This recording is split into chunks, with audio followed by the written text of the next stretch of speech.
My entire life, I've been on a journey to find love. I've had some amazing experiences, and some not so good.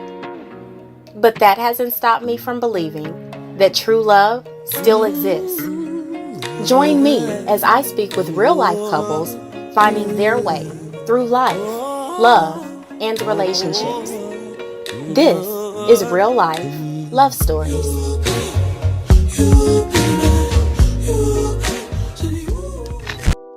I think I knew whenever I would want or need something, and he would be the first person I would call. It's crazy because, speaking of my son, we dated for a full year before I let them meet face to face. And even then, I wanted to be just a normal thing. So the first day we went to Wingstop with my son. Loyalty is the foundation of our marriage. Only because, like I said, where we come from, our backgrounds. I'm from Pine Bluff, the west side of Pine Bluff. He's from Highland Court, and so same things you have to feel and know. So this is just relationships in general. That this person is going to be loyal to you. You can trust somebody and they not be loyal. So that's why I didn't say trust. It is absolutely loyalty for the both of us, as we've lost friends because they've crossed lines of loyalty or crossed lines of being very disloyal. So we bring that into this. That is the sanctity of our marriage, just being loyal to each other. Doesn't always mean that we're in a trusting place or a place of honesty. We're loyal. We're so loyal to sometimes. I'm so loyal to him a lot to a fault, as he said earlier. Sometimes it could be to a fault. Would you agree? Think Yes. so? Yes. Mm-hmm. I think probably now, as we've been together, we talk. Well, we've always talked. So we don't do things in isolation. So we talk things through. And that hasn't changed over the years, talking things through. But in terms of, what may have been a sticking point or something annoying in the past,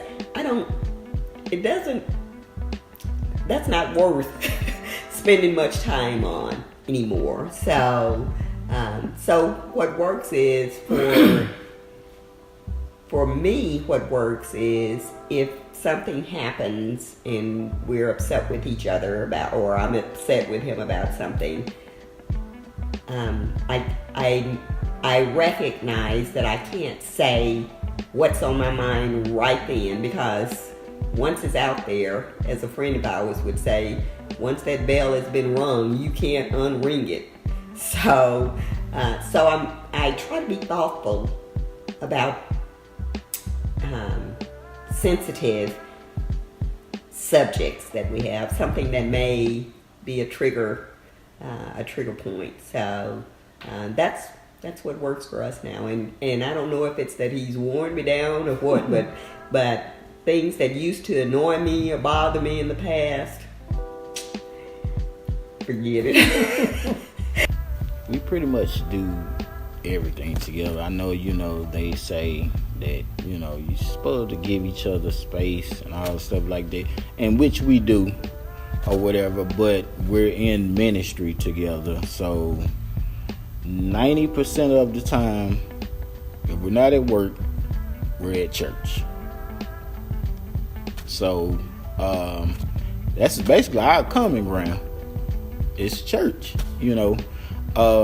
we do fun things together, like go bowling, go skating, do all the stuff like that, and raising our son up, we're going to teach him that family time is important or whatever. So we're going to actually set out a day out of the week where we're just going to have family time, I've learned that from a lot of other couples that, you need to take that time to have that family time, because like you said, that will help balance things out or whatever. Because if you don't take that time out, you get so caught up in what you're doing, and she over here, I'm over there, and our son, he somewhere at somebody else's house or something like that. So that's how we keep our balance, our common ground, being in ministry together, and we love it to death.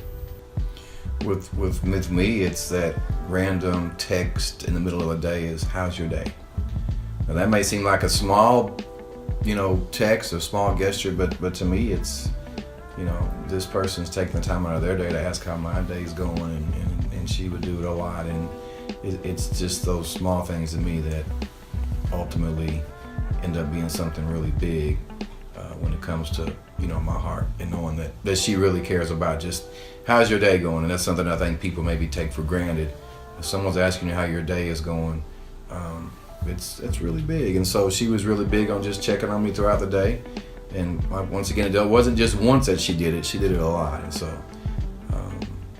I think that consistency with her and caring about my well-being is something that kind of won me over to the point to where, okay, maybe I should pull her a little closer and not let her go. We communicate a lot, even though she said I don't. We talk. So we get up in the morning. We talk on the way to work. Every morning, I talk her into work. I leave and I go to work before her. She has about a 25-minute drive to work. So we talk every morning at work. 3 or 4 times during the day at work, she'll call me. I'll call her. We talk. On the way home from work, we talk. But when we're at home, it's funny because you never really talk. The kids. So that's really our alone time. That time that she's saying that she needs alone. I mean, we communicate a lot. Yeah, we communicate a lot though. We talk about everything too. Like, people say we don't really have secrets. Like, everything that I go through. So people say, y'all talk so much, y'all don't run out of stuff, but we have so many things happening throughout the day. Stuff that happened on my job, stuff that happened at the bank. We don't hold any secret. I literally tell her everything, and I feel like she literally tells me everything. So there's never a dull moment. There's never a time where we're sitting holding the phone and nothing to say, because we talk about and we tell each other everything. So my friends even got to the point where they're like, "We ain't gonna don't tell him unless you want Chanel to know." You know what I'm saying? Because they like, don't tell it unless you want to know. You know what I'm saying? and vice versa. I'm pretty sure they're like, so we just talk about everything. Mm-hmm. So there's never a time where it's boring or it's dull. There's always something going on with us. Yeah, well, the one thing is we never really argued, but that was it.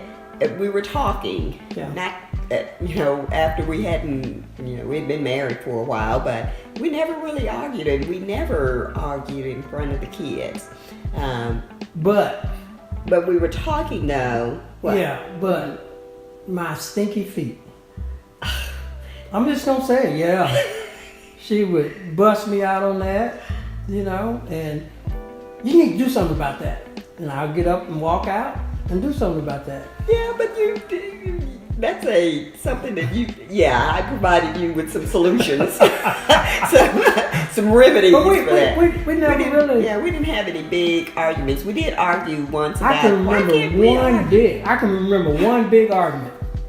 One big argument. I'll never forget it. I went home to see my mom on my birthday, and that was a no-no. Yeah. No, that wasn't it. Yeah, I remember. Yeah. Well, it wasn't on your birthday. On my birthday. Yeah, on your birthday. On my birthday, I went home to see my mom. Yeah, for my birthday. You remember that? I remember that.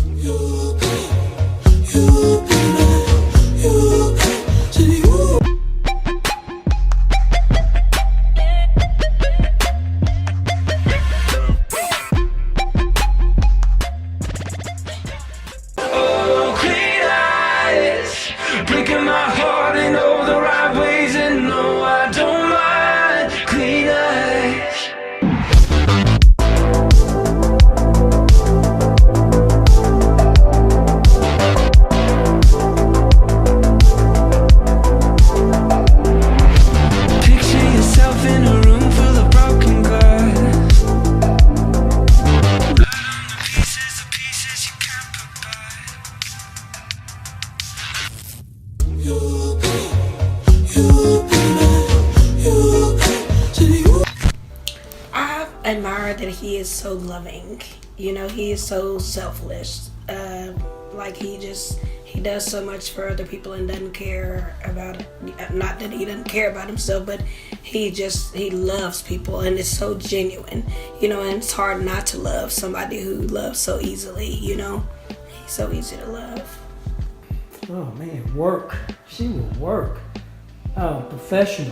When she does something, she will not stop until she get it right. And I'm gonna tell you, when I retired the first time, I would go on trips with her. And you know, you go on conferences. You know, when you go to a conference, you're supposed to kind of have a good time. You know, man, we go to conferences. She actually worked at a conference. I'm sitting at the resort area waiting for her to come from one of her workshops. And she'd be gone all day. I said, look, you know, we're in this resort area. We was in San Diego or somewhere. And I came with you to have a good time. Well, I had to do a presentation, and then we had a meeting. And then, you know, when I go to my conferences, you know, I have things to do. I said to myself, well, I'm not going anymore. You know, but that with everything, cooking, you know, in a clinic, she's totally professional. Even now, as a professor, she'll come in and she'll go to work, and she'll work 6 and 7 straight hours, you know, trying to get things ready for her students, trying to make sure her class is together. And it used to kind of bother me a little bit, but you know, I taught for a little while. I was an adjunct professor, so I understood kind of what she was going through. So I don't have any problem, because I got things I do, play golf and, you know, tinker with different things. But I admire that about her.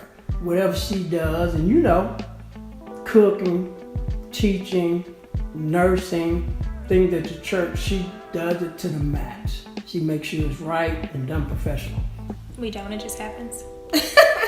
We have not, like, that's the truth. We were just talking about that. We were just talking about that yesterday on the way back from Texas. Because she was saying yesterday that she don't think we spend enough time for us.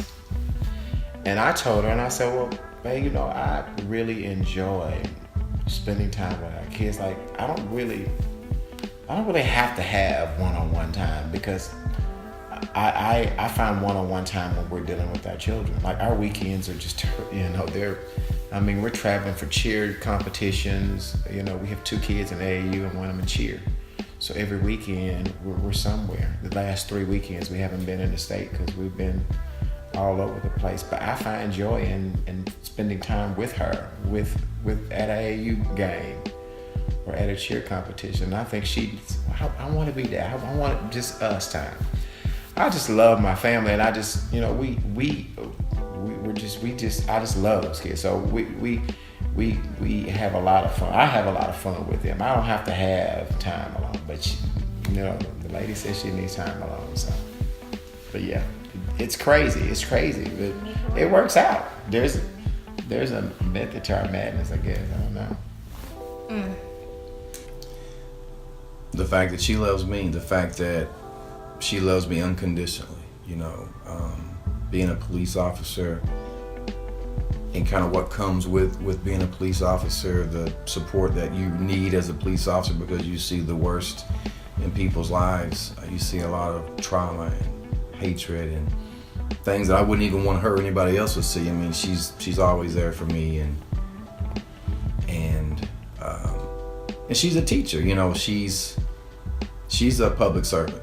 And the fact that public service has been a part of my life since I was a teenager, to fall in love with another public servant and someone that kind of relates to what public service is, that's something really big to have in common. I think that really leads to even a stronger bond in a relationship.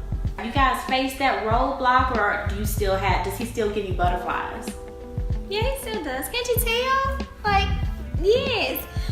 No, I live by the, now do you become comfortable? I become comfortable, so that means that the way that, you know, people see me, you know, publicly, they'll never get a chance to see me privately. But I'm more comfortable with him, so I may walk around the house with my hair wet or a towel on my head and no makeup and all that stuff, but you know, I tried to seriously, what is the song, the Destiny Child catered to you? And she said, remain the same chick you fell in love with. that is my motto. Like, I don't want to change anything differently about who I am. Whether, like, I know as I age, I'm going to age, and there may be some wrinkles here, some, stretch marks and stuff there, whatever. But I try to seriously be the person that he fell in love. I don't want to change too much of that character, and vice versa. I don't want you to. And that's where he and I we didn't have an issue, but everybody else around him would say, "What did you do? What did you do to him to make him be this way?" And then some people was like, "He only changed because of you." And I, seriously, that people change for who they want to change for. And it wasn't a change. He's still the same person. There are certain guidelines that I set to what I want in my mate and what he had to do to retain me and stay with me. But that is just what I do. I just be who I was outside of growing. Everybody can grow. I always grow. I've grown in ways being with him to kind of suit myself to his needs as his wife. I'm his wife. So I've changed some things to suit him and vice versa. But outside of that, it's just being the same person that he fell in love with. Not changing that. Not changing my core. Only things that's going to be suitable for him and suitable for our marriage. I kind of knew what I was getting myself into in the first place, because I knew that what he was doing was not something that was just that day or going to be going on for a month or just a year. I knew it was something that he would be doing forever, because he wants to do what he's doing for as long as he can. I know that even then he's going to always be who he is, and so I think that alone makes it's exciting in a way too for me, because I know that it's nothing but good things to come. You're watching Real Life Love Stories.